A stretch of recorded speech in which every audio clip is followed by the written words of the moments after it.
Road దాదాపుగా 40-50 ఏళ్ల నుంచి ఎవరు కూడా బాగు చేయలే. అటువంటి రోడ్డుకి శాంక్షన్ ఇప్పించి ముఖ్యమంత్రి దగ్గర మాట్లాడి 210 కోట్ల రూపాయల 4 లైన్ల రోడ్ ఇచ్చినటువంటి సీఎం గారికి, అదే మాదిరిగా కోమటిరెడ్డి వెంకరెడ్డి గారికి నా హృదయపూర్వక ధన్యవాదాలు తెలియజేస్తా ఉన్నా. అదే మాదిరిగా ఇంకో పెద్ద ఆయన, ఈ ప్రాంత వాసి, ఈ జిల్లా వాసి మన జూపల్లి కృష్ణారావు గారు ఈ గుళ్ళు గోపురాలకి దాదాపు కొన్ని కోట్ల రూపాయలు ఇచ్చినటువంటి ప్రదాత, వారికి కూడా నా హృదయపూర్వక నమస్కారాలు తెలియజేసుకుంటూ, అదే మాదిరిగా నా సోదరుడు అనిరుద్ రెడ్డి గారు, సీనన్న గారు, వీరపల్లి శంకర్ గారు, మా వంశన గారు, శివసేన రెడ్డి గారు, మా శివబావ గారు, అదే మాదిరిగా జిల్లా అధ్యక్షులు, అదే మాదిరిగా మార్కెట్ కమిటీ చైర్మన్ గారు, మాజీ చైర్మన్ రాజప్ప గారు, మా పెద్దలు సీతమ్మ గారు, అదే మాదిరిగా జిఎంఆర్ గారు, మా అన్న ఉపేదన్న గారు, అదే మాదిరిగా రాజు గారు, రాజేష్ గారు, అదే సంజీవన్న గారు, మరి పెద్దలు జితేంద్ర రెడ్డి కొడుకు, మా సోదరులు, వేదిక మీద ఉన్నలు, వేదిక మీద ఉన్న పెద్దలు, మా బాలన్న గారు, కోళ్ళ వెంకటేశన్న గారు, ఇతరత్ర పెద్దలందరికీ కూడా నా హృదయపూర్వక నమస్కారాలు. అదే మాదిరిగా ఇంత పెద్ద అశేష జనవాహిని ఏమీ లేదు వీని దగ్గర అంటే వీని వెనుక మేమున్నామని ఆ రోజు ఎల్లమ్మకుంటలో టికెట్ డిక్లేర్ అయిన తర్వాత ఇదే రేవంత్ అన్నకు మాటిచ్చి అనార్ సీఆర్ఎన్ గెలిపించి మీకు గిఫ్ట్ గా ఇచ్చినటువంటి నా కాంగ్రెస్ పార్టీ కార్యకర్తలకు అందరికీ కూడా చేతులెత్తి హృదయపూర్వకంగా నమస్కారాలు, ధన్యవాదాలు తెలియజేస్తా ఉన్నా. ఇది మీరిచ్చిన భిక్షలే. మీ ఇచ్చినటువంటి ఓటు ప్రకారంగా వచ్చినటువంటి ఈ అధికారాన్ని మీకెంత సేవ చేయాలనే దృఢ సంకల్పంతో రాత్రింబగలు ఒక్కటి చేసి ఈ ప్రాంతంలో రోడ్లైనా, బీటీ రోడ్లైనా, లేదా సంగమండ నేడుగం డ్యామ్ అయినా, ఆ డ్యామ్ కింద ఉన్నటువంటి భూములకు సంబంధించిన విలువైన ఆస్తులకు సంబంధించిన అంశమైనా, లేదా వ్యవసాయం సంబంధించినటువంటి భూముల విషయమైనా నేను అనుకుంటున్నా, ఒక్కసారి ఇక్కడ వచ్చినటువంటి ప్రతి వ్యక్తి ఆలోచన చేయాలి. ఈ నియోజకవర్గ గడ్డ మీద ప్రతిసారి ఓ పెద్ద మనిషి వచ్చి ఇగో మా ఎమ్మెల్యేని గెలిపియండి, మా ఎమ్మెల్యేని గెలిపియండి అని మాత్రమే అన్నారు. ఇగో మా శ్రీహరిని గెలిపిస్తే మీకు 1000 కోట్ల నిధులు ఇస్తా అని చెప్పి నిధులు ఇచ్చిన నాయకుడు రేవంత్ అన్న. మక్తల్ చరిత్రలో అభివృద్ధిని కాంక్షించి మధ్యలో అభివృద్ధిని చేస్తామని చెప్పినటువంటి సందర్భం మొదటిసారి. కాబట్టి మీరందరూ కూడా పెద్ద ఎత్తున ఇంకా ఆశీర్వాదం చేసేది ఉండే.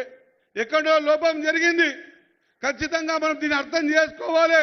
ఈ నియోజకవర్గం చిన్న చిన్న డబ్బులకే ఇబ్బంది పడ్డ రోజులలో ఈ రోజు దాదాపు 1000 కోట్ల రూపాయల అభివృద్ధిని మనకి ఇస్తా ఉంటే మనం ఎంత పెద్ద ఎత్తున స్వాగతం పలకాల్సి ఉండే.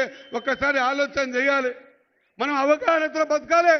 ఇన్ని రోజులు అవగాహన లేకనే బతికినాం. మనం ఇన్ని రోజులు భయభ్రాంతులతో బతికినాం. ఇన్ని రోజులు ఎదుర నిలబడే బతికినాం. ఏనాడు మనకు కూర్చునే పరిస్థితి లేదు, ఏనాడు గేటు ముట్టుకునే పరిస్థితి లేదు. ఇంకా కూడా మనం దానికించి బయటికి రాకపోతే, మన జీవితాల్ని మనం మార్చుకోకపోతే, మన ఆలోచన విధానాన్ని మనం మార్చుకోకపోతే, మనము కూడా మనుషులమే అని మనం గుర్తుపట్టకపోతే మన జీవితాలను ఇంకెవరు మార్చాలి. ఈరోజు ప్రజాప్రభుత్వం మీరిచ్చిన ఆశీర్వాదం వల్ల ప్రియతమ ముఖ్యమంత్రి గారు ఈ నియోజకవర్గ వెనుకబాటుతనానికి ఏది అడిగితే అది ఇస్తా ఉన్నారు. ఏది అడిగినా ఖాళీ చేయడం లేదు. అటువంటి మన ప్రియతమ ముఖ్యమంత్రి గారు వచ్చినప్పుడు మనం ఎంత పెద్ద ఎత్తున స్వాగతం పలకాలలో ఒకసారి ఆలోచన చేయాలి. ఇవే పొరపాట్లు చేస్తాం మనం జీవితంలో, తర్వాత బాధపడితే ఏం లాభం? గతంలో ఎప్పుడైనా చూసినామా 1000 కోట్ల రూపాయలు 2 ఏళ్లలో ఈ నియోజకవర్గానికి వచ్చిన సందర్భం చూసినామా? చూడలే. కానీ వస్తున్నప్పుడు దాని విలువ మనకు తెలవలే. సోదరులారా, ఖచ్చితంగా మీరు ఆలోచన చేయాలి. ఖచ్చితంగా మనం భాగవతం ఉండకూడదు. ఆలోచన పరంగా ముందుకు పోవాలి. ఎన్నో కోరికలు మీ ముందర, ఎంతో చదివి వినిపిద్దామని అడుగడుగునా ఈ నియోజకవర్గానికి దవాఖానాలు ఇచ్చినా, డయాలిసిస్ సెంటర్లు ఇచ్చినా, రోడ్లు ఇచ్చినా, లేదా పాత బ్యారేజ్ కమ్ బ్రిడ్జ్ చేసినా, లేకుంటే నీటి సదుపాయాలు కల్పించినా, ఎన్ని ఇచ్చినా కూడా ఒక 1000 కోట్ల రూపాయలతో ఇచ్చినాయి. మీ ముందర చదువుదాం, మీకు వినిపిద్దాం. మీరందరూ చప్పట్లతో కృతజ్ఞతలు తెలపాలి. తెలిపినప్పుడే మనకు భవిష్యత్తు ఉంటుంది. మన జీవితాల్ని మనం మార్చుకోవడానికి వచ్చిన ముఖ్యమంత్రి గారికి చప్పట్లతో స్వాగతం పలకాల్సింది ఉండే. ఏ మాటకు ఆ మాట మాట్లాడుకోవాలి. మన లోపల ఇంకా మార్పు రావాలి. ఎవరి కోసం ప్రయత్నం చేస్తా ఉన్నాడు? రోజుకు 18 గంటలు ఈ నియోజకవర్గం గురించి ఆలోచన చేయలేదా? గతంలో ఎప్పుడైనా చూసినామా? ఒక రోడ్ అడిగితే కోట్ల రూపాయలు, ఒక గ్రౌండ్ అడిగితే కోట్ల రూపాయలు, నీటికి కోట్ల రూపాయలు, బండబల కొట్టుకునికే 12 కోట్లు, లేదా లైనింగ్కి 100 కోట్లు, నారాయణపేట రోడ్డుకి 210 కోట్లు, ఇంటిగ్రేటెడ్ స్కూలు 250 కోట్లు. దవాఖాన ఇప్పుడే టెంకాయ కొట్టి వచ్చినాం. ఆత్మకూరులో దానికి సంబంధించినటువంటి హాస్పిటల్కి 30 కోట్లు, ఆడ బ్రిడ్జ్ కట్టుకుంటామంటే 150 కోట్లు. ఇవి కాగితాల మీద లెక్కలు కాదు. బీఆర్ఎస్ పార్టీలాగా ఉత్తి పేపర్ల కాగితాలు కాదు. ఆల్రెడీ ప్రొసీడింగ్స్ ఇచ్చి శాంక్షన్స్ ఇచ్చినటువంటి సందర్భం.